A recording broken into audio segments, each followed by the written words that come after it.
Good morning, dear student. I am Bhola Shankar Singh, your Hindi teacher. Now I will teach you Sandhi co-lessons. So be ready.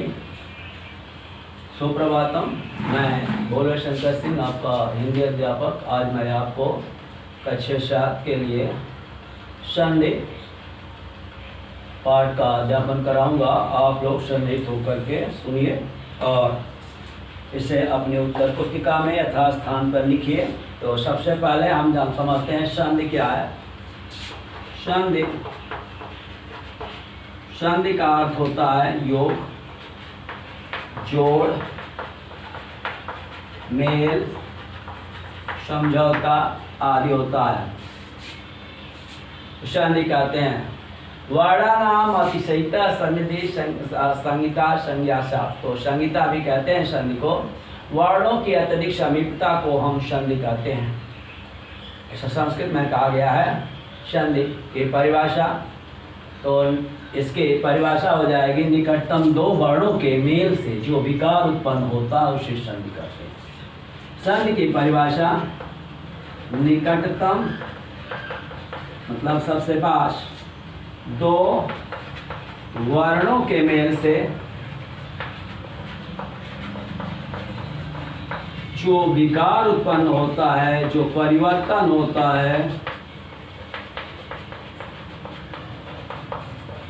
है उसे संधि कहते हैं।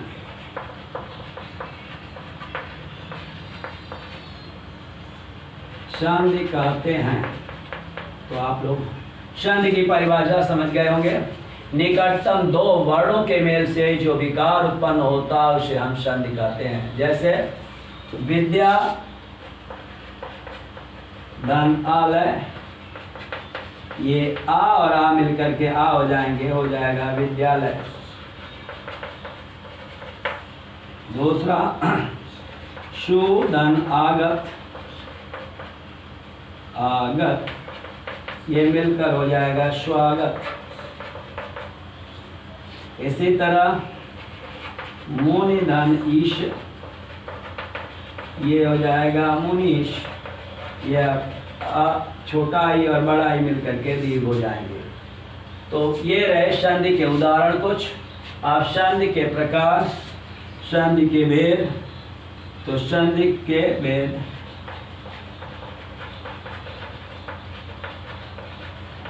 संधि के 3 भेद हैं।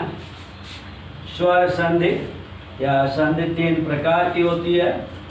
तो पहला स्वर संधि, दूसरा व्यंजन संधि और तीसरा है विसर्ग संधि।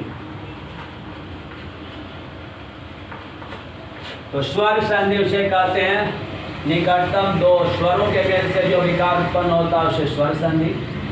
और व्यंजन संधि में व्यंजन के साथ स्वर और व्यंजन दोनों के मिलने पर जो विकार उत्पन्न होता है उसे व्यंजन संधि कहते हैं। और विसर्ग संधि में स्वर, व्यंजन और विसर्ग के बाद स्वर, व्यंजन दोनों उससे जो विकार उत्पन्न होता है, जो परिवर्तन होता है उसे हम विसर्ग संधि कहते हैं।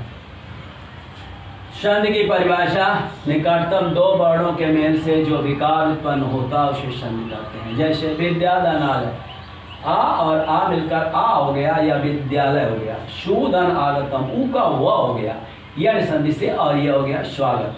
मुनि, धन, ईश, मुनीश, छोटा ई और बड़ा ई मिलकर बड़ा ई हो गया, इसलिए मुनीश हुआ। संधि के प्रकार या संधि के भेद, स्वर संधि, व्यंजन संधि और विसर्ग संधि। स्वर संधि पर अब हम चलते हैं स्वर संधि की ओर।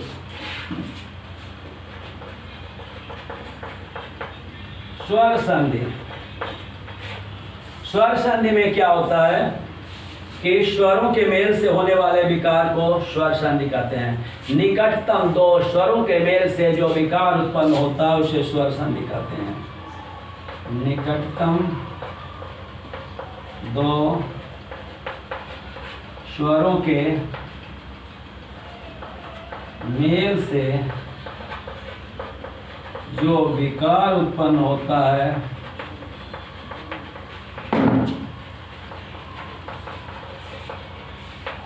उसे स्वर संधि कहते हैं।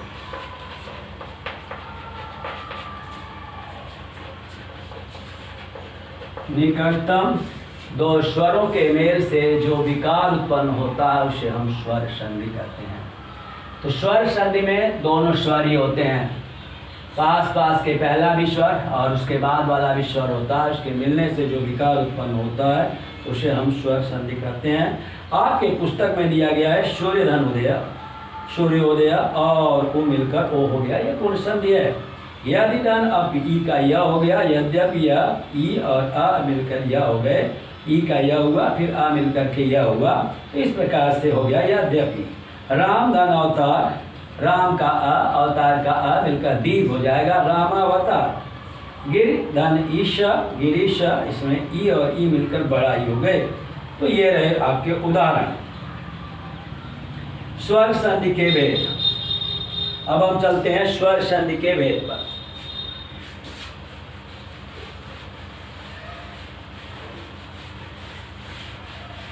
स्वर संधि के भेद।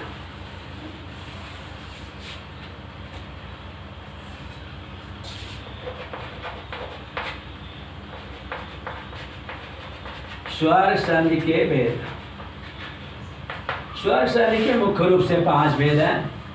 पहला है, इसमें तो दीर्घ, गुण, वृद्धि, यण और अयादि। दीर्घ स्वर संधि, फिर गुण स्वर संधि,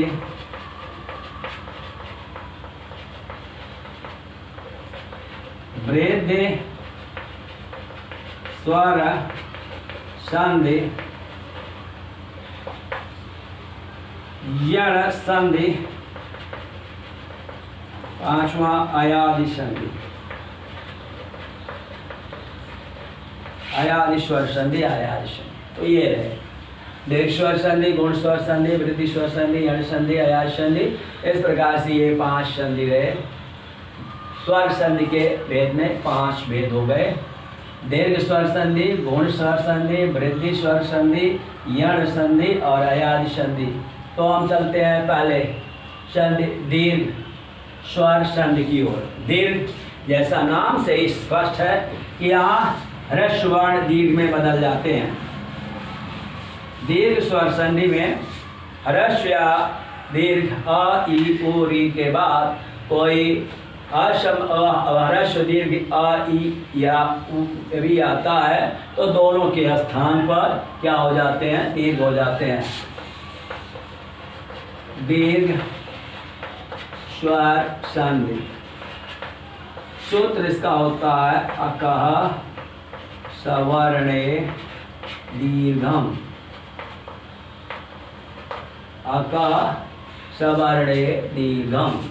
अपवर्ण के पश्चात उसका सवर्ण वर्ण आ जाए तो वहाँ दीर्घ हो जाता है।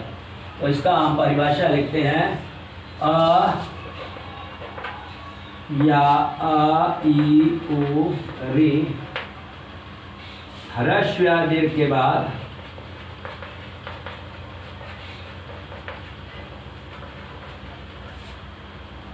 क्रमशः ह्रस्व या दीर्घ, दीर्घ अ, ई, उ, री आता है तो दोनों के स्थान पर दीर्घ हो जाता है।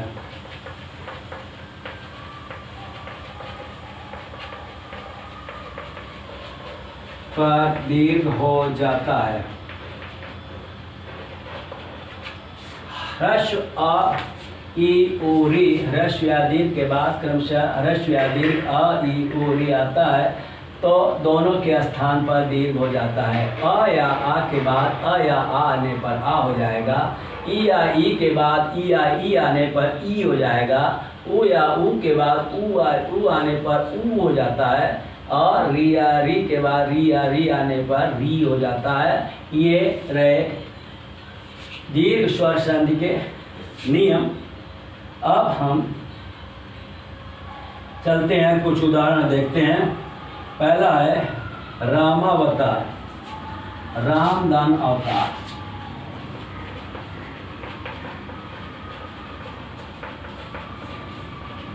रामावतार, यहाँ अदान आ मिलकर क्या हो गया आ। इसी तरह दूसरा हम लिखते हैं कविंद्र, कविधन इंद्र।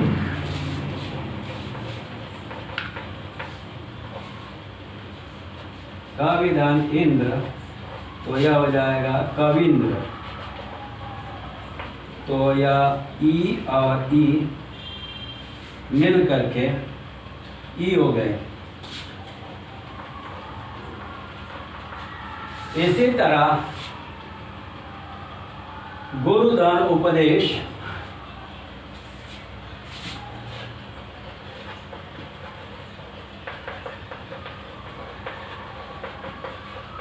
गुरु उपदेश या दीर्घ हो गया।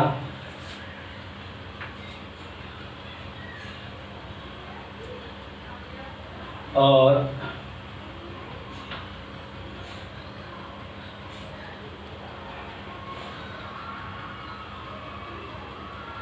लघुदान उर्मी, लघुर्मी हो गया। तो ये रहे लघुदान उर्मी, लघुर्मी।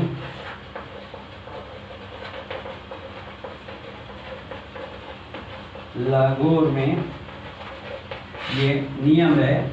तो इसमें ऊ दान ऊ या ऊ हो गया, इसमें ऊ दान ऊ मिलकर ऊ हो गया।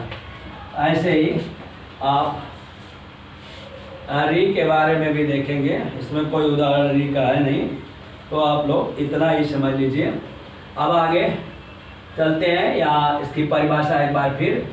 दीर्घ स्वर संधि आकाश वर्ण है दीर्घम अ ई ओ री, ह्रस्व या दीर्घ के बाद क्रमशः ह्रस्व या दीर्घ अ ई ओ री आता है, तो दोनों के स्थान पर दीर्घ हो जाता है। राम धन अवतार, रामावतार, अ और अ मिलकर आ हो गए। कविधन इंद्र, कवि इंद्र हो गया, ई और ई मिलकर ई हो गए। या गुरुधन उपदेश, ऊ और ऊ मिलकर ऊ हो गए, गुरु उपदेश हो गया। और लघुधन उर्मी, लघु उर्मी, ऊ और छोटा ऊ दोनों मिलकर के बड़ा हो गए, ऊ हो गए। तो ये रहा पहला अका सवर्ण दीर्घ, दीर्घ स्वर संधि।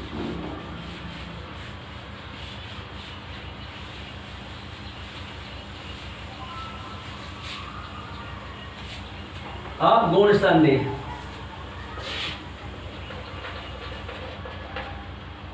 गुण संधि देखते हैं। आद गुणा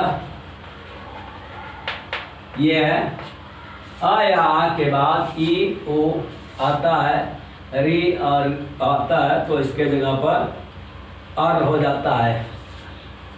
आ या आ के बाद क्रमशः ई उ तथा री आने पर ओ ए ओ तथा अर हो जाता है,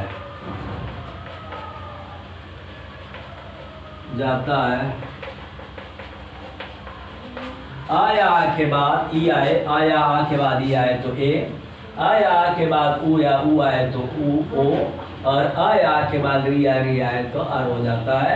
ऐसा गुण संधि का नियम है। तो हम चलते हैं उदाहरण। पहला उदाहरण लेते हैं, देवधन इंद्र।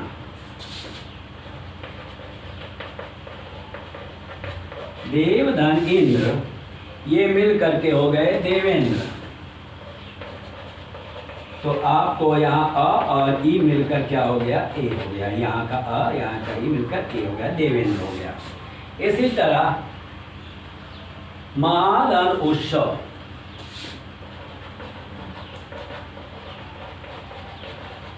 ये महोत्सव हो गया।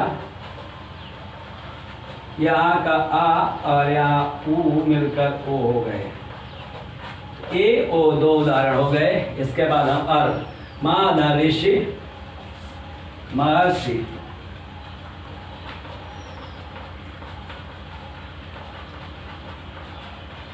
महर्षि आ धन री अर, ये आ धन री अर में परिवर्तित हो गया। तो ये रहा मूल संधि।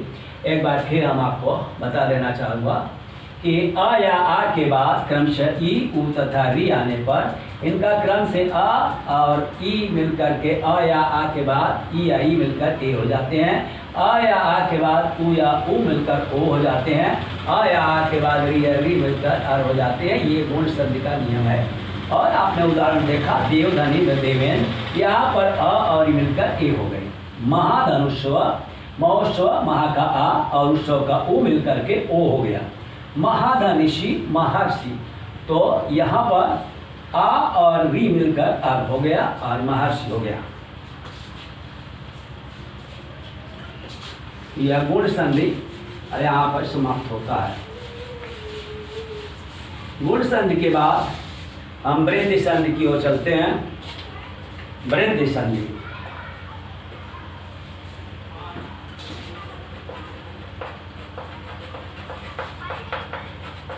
वृद्धि संधि, वृद्धि रेच, तो आया आ के बाद यदि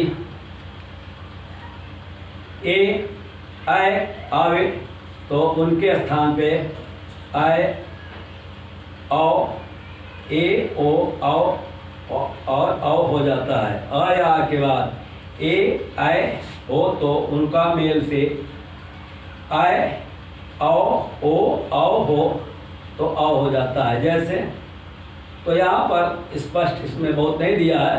अ या आ के बाद यदि ए या ए आए तो दोनों के स्थान पर आए हो जाता है। पहला अ या आ के बाद ए या ए आए तो दोनों के स्थान पर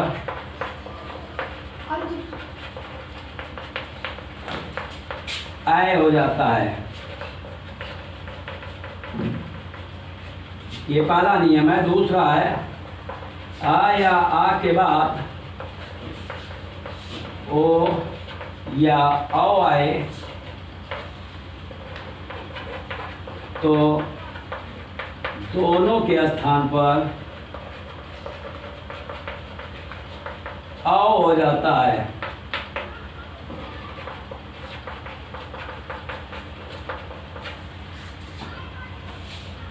तो ये रहे वृद्धि संधि के नियम। आ या आ के बाद ए या ए आए तो दोनों के स्थान पे ए हो जाता है। दूसरा आ या आ के बाद यदि ओ या औ आए तो दोनों के स्थान पे औ हो जाता है। उदाहरण लेते हैं, जैसे एक धन एक, एक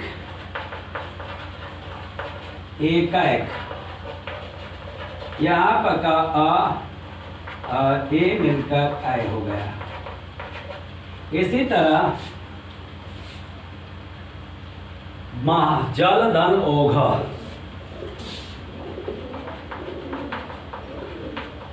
जल धन ओघ, जलौघ, यहाँ आ धन ओ मिलकर आओ हो गया।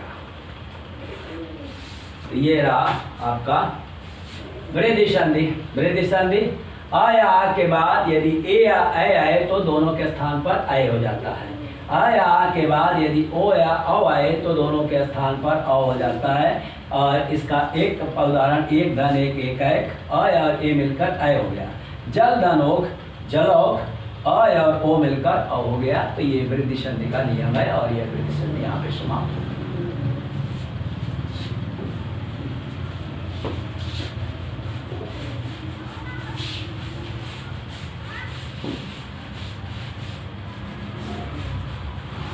अब हम यण संधि की ओर चलते हैं। यण संधि चौथी संधि है स्वर संधि की, यण संधि। इको यणचि इसका सूत्र होता है इको यणचि, इका स्थाने यण स्यात् अचि संहितायां विषये। इक के स्थान पर यण हो जाता है जब बाद में कोई स्वर हो तो। ई और ई के बाद कोई असमान स्वर आता है तो ई का य, उ का व, री का र, री का ल हो जाता है। यही यण संधि का नियम है। यदि ई ओ ओ री के बाद ई ओ री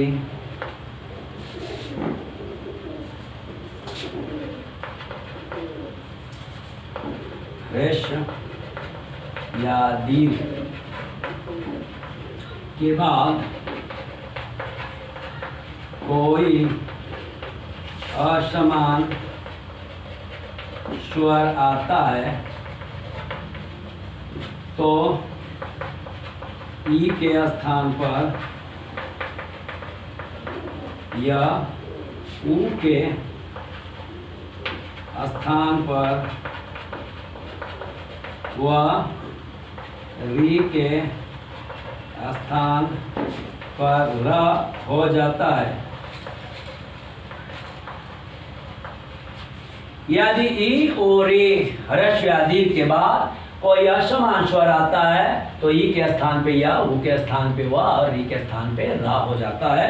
ये नियम है। जैसे हम चलते हैं अतिधन अंत। उदाहरण पहला अतिधन अंत हो जाएगा अत्यंत। तो ई का या हुआ, ई का या, ये नियम हो गया। और दूसरा है प्रतिधन उपकार।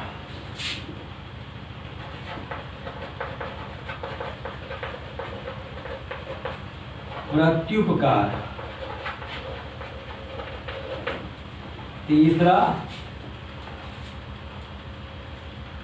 तीसरा है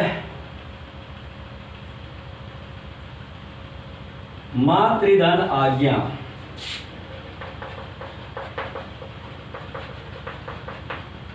मात्राज्ञा या री धन आ का हो गया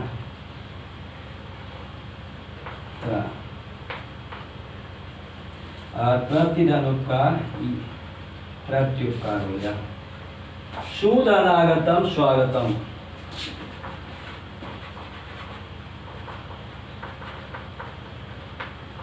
स्वागतम या ऊ का व हो गया, यहाँ री का रा ऊ का व ऐसे हो गया।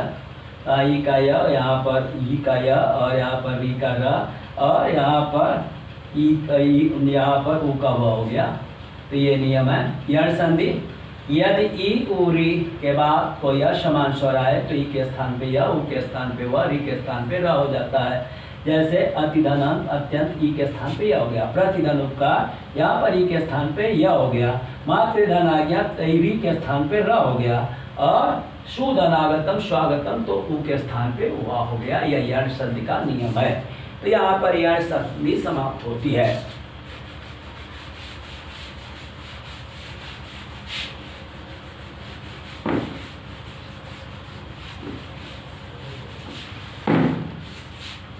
अब सबसे अंतिम संधि है अयादि संधि। पांचवा अयादि संधि। सूत्र है ये चो या वा या व।